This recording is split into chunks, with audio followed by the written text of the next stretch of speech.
നമസ്കാരം. നിത്യജ്യോതിഷത്തിലേക്ക് എല്ലാ മാന്യ പ്രേക്ഷകർക്കും സ്വാഗതം. ഇന്ന് 2024 ഒക്ടോബർ മാസം 7-ാം തീയതി 1200-ാം ആണ്ട് കന്നിമാസം 21-ാം തീയതി തിങ്കളാഴ്ച. ഇന്ന് തിങ്കളാഴ്ച ദിവസമാണ്. തിങ്കളാഴ്ച എന്ന് പറയുമ്പോൾ ചന്ദ്രവാരം, ചന്ദ്രൻ്റെ ദിവസമാണ്. ജ്യോതിഷശാസ്ത്രപ്രകാരം ഒരു ഗ്രഹങ്ങളുടെയും ശത്രുതയില്ലാത്ത ഒരു ഗ്രഹമാണ് ചന്ദ്രൻ. ഇപ്പോൾ ചന്ദ്രൻ്റെ ബന്ധം നിൽക്കുന്ന കാലഘട്ടമാണ് ഇന്ന്. ഇപ്പോൾ ചന്ദ്രവാരം മാത്രമല്ല, ഇന്നത്തെ നക്ഷത്രം വന്നിരിക്കുന്നതും അനിഴം നക്ഷത്രം.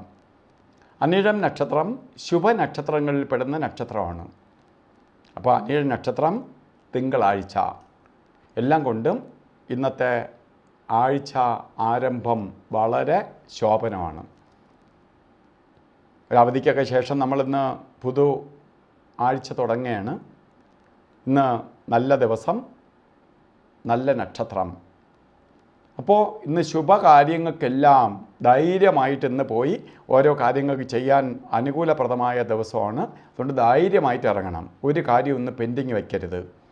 കാരണം നമുക്ക് ശുഭദിവസം കിട്ടുന്ന ദിവസങ്ങളിൽ നമ്മൾ എത്രത്തോളം വർക്ക് ചെയ്യുന്നുവോ, എത്രത്തോളം ആരെയൊക്കെ കാണാൻ പോകുന്നുവോ, അതൊക്കെ നമുക്ക് ശോഭനമായി തീരുമെന്നാണ്. അതുകൊണ്ട് ഇന്ന് മാക്സിമം വർക്ക് ചെയ്യണം. നല്ല ദിവസമാണ്. അതുപോലെ അനിഴൻ നക്ഷത്രം ബർത്ത്ഡേ വന്നിട്ടുള്ളവർ നമുക്കൊരു വർഷത്തെ ഫലത്തെയാണ് അനിഴൻ നക്ഷത്രക്കാരെ സംബന്ധിച്ചിടത്തോളം ചിന്തിക്കേണ്ടത്. വാർഷിക ഫലത്തെ ചിന്തിക്കുമ്പോൾ, ഒരു വർഷത്തെ ഫലത്തെ ചിന്തിക്കുമ്പോൾ അനിഴൻ നക്ഷത്രക്കാർക്ക് തിങ്കളാഴ്ച ദിവസം ബർത്ത്ഡേ വരിയും കൂടി ചെയ്തിരിക്കുന്നത് കൊണ്ട് ഒരു വർഷത്തെ ഫലത്തെ ചിന്തിക്കുമ്പോൾ വളരെ ഭാഗ്യദായകമായ ഒരു വർഷമാണ് നിങ്ങൾക്ക്. ഏതൊക്കെ രീതിയിലുള്ള ഗുണം വരും? വാഹനം വാങ്ങാൻ ആഗ്രഹിക്കുന്നവർക്ക് വാഹനാദിഭാഗ്യം ഉണ്ടാകുന്ന വർഷമാണ്.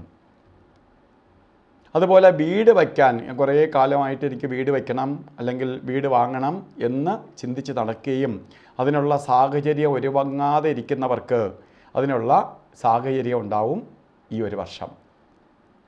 അതുപോലെ വിദേശയാത്രയ്ക്ക്, മറ്റ് വിദേശത്ത് പോകാനോ അല്ലെങ്കിൽ മൈഗ്രേറ്റ് ചെയ്ത് വേറൊരു സ്ഥലത്തേക്ക് പോകാനോ ഒക്കെ ആഗ്രഹിക്കുന്നവർക്ക് അനുകൂലപ്രദമായ ഒരു വർഷമായിരിക്കും നിങ്ങൾക്ക്.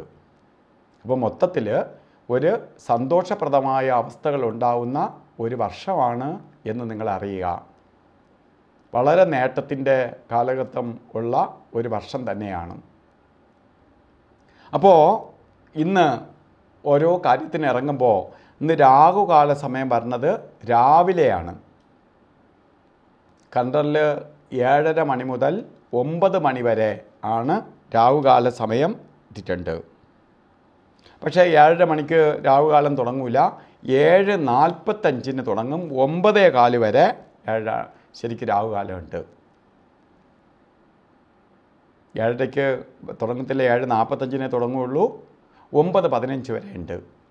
അപ്പോൾ നമുക്ക് രാവിലെയാണ് ഓരോ കാര്യത്തിന് പോവേണ്ടത്. അപ്പോൾ 7:00 എന്നുള്ളത് 7:45 നിങ്ങൾ വീട്ടിൽ നിന്ന് ഇറങ്ങണം ഒരു ശുഭകാര്യത്തിന് പോകുന്നെങ്കിൽ. അല്ലെങ്കിൽ 9:15 കഴിഞ്ഞിട്ടേ ഇറങ്ങാവൂ. അല്ലെങ്കിൽ ഈ രാഹുകാല സമയത്ത് പോവുകയാണെങ്കിൽ നമുക്ക് നല്ല ദിവസമാണെന്ന് പറഞ്ഞെങ്കിൽ പോലും നമ്മൾ ഇറങ്ങുന്ന കാര്യങ്ങൾ, നമ്മൾ പ്ലാൻ ചെയ്യുന്ന കാര്യങ്ങൾ പലതും വഴിയിലായി പോവും. അതുപോലെ ഇന്നും ഗുളികകാലവും യമകണ്ഠകാല സമയമുണ്ട്. രണ്ട് നെഗറ്റീവായിട്ടുള്ള സമയം. അതുകൊണ്ടാണ് ആ സമയത്ത് നിങ്ങൾക്ക് പറഞ്ഞു തരണേ. ആ സമയത്ത് എത്ര നല്ല ദിവസമായാലും ആ സമയം നമ്മൾ പതുക്കെ ഒഴിഞ്ഞു കളയുക. ഇപ്പോൾ ഒരാളിനെ കാണാൻ പോവുകയാണ്, നമ്മൾ ആ സമയം കഴിഞ്ഞിട്ട് പോയി കാണുക. കാരണം ആ സമയത്താണ് നമ്മൾ അവരെ വിസിറ്റ് ചെയ്ത് കാര്യങ്ങൾ ഡിസ്കസ് ചെയ്യുന്നതെങ്കിൽ ചിലപ്പോൾ നമ്മൾ പ്രതീക്ഷിക്കുന്നത് പോലെ കാര്യങ്ങൾ നടക്കാതെ വരും. അതുകൊണ്ടാണ് ആ സമയത്തിന് എപ്പോഴും പ്രാധാന്യം കൊടുക്കുന്നത്. ഗുളികകാല സമയം 1:41 തൊട്ട് 3:10 വരെയും, യമകണ്ഠകാല സമയം 10:43 തൊട്ട് 12:12 വരെയും. ഈ സമയം ഒരു ശുഭകാര്യങ്ങളും ചെയ്യരുത്. നമ്മൾ ശുഭകാര്യങ്ങളിൽ നിന്ന് വിട്ടു നിൽക്കണം. അതുപോലെ ഇന്നും നമ്മളുടെ ജാതക പ്രകാരം അഭിജിത്ത് മുഹൂർത്തമുണ്ട്. 11:48 തൊട്ട് അഭിജിത്ത് മുഹൂർത്തം ആരംഭിക്കും. 12:36 വരെ 48 നേരം അഭിജിത്ത് മുഹൂർത്തമുണ്ട്. അഭിജിത്ത് മുഹൂർത്തവും നമുക്ക് ഇന്ന് ശുഭകാര്യങ്ങൾക്കെല്ലാം കൊള്ളാവുന്ന സമയമാണ്. അതുകൊണ്ട് അഭിജിത്ത് മുഹൂർത്തത്തിന് വളരെ പ്രാധാന്യം കൊടുക്കേണ്ടതില്ല. ഇന്നത്തെ ദിവസം ഓരോ കാര്യത്തിന് പോകുമ്പോഴും നമ്മൾ വസ്ത്രധാരണത്തിന് പ്രാധാന്യം കൊടുക്കണം. പേളിൻ്റെ കളറോ വൈറ്റ് കളറോ ആയിട്ടുള്ള വസ്ത്രം, ഇപ്പോൾ വെളുപ്പോ അല്ലെങ്കിൽ ഇളം വെളുപ്പിലോ ഉള്ള കളറുകൾ ആയിട്ടുള്ള വസ്ത്രധാരണം ചെയ്യുന്നത് ഇട്ടുകൊണ്ട് പോകണം, നല്ലതായിരിക്കും. അല്ലെങ്കിൽ വെളുത്ത കളർ വൈറ്റ് കളർ മിക്സായിട്ടുള്ള ഡ്രസ്സോ യൂസ് ചെയ്യണം, നന്നായിരിക്കും. അല്ലെങ്കിൽ ഒരു കർച്ചീപ്പായിട്ടെങ്കിലും ഒരു വെളുത്ത തുണി യൂസ് ചെയ്യുക. അപ്പോൾ ഇന്നത്തെ ദിവസം എല്ലാവർക്കും ഭാഗ്യദായകമായി തീരട്ടെ എന്ന് സർവേശ്വരനോട് പ്രാർത്ഥിച്ചുകൊണ്ട് നിർത്തുന്നു. നന്ദി, നമസ്കാരം.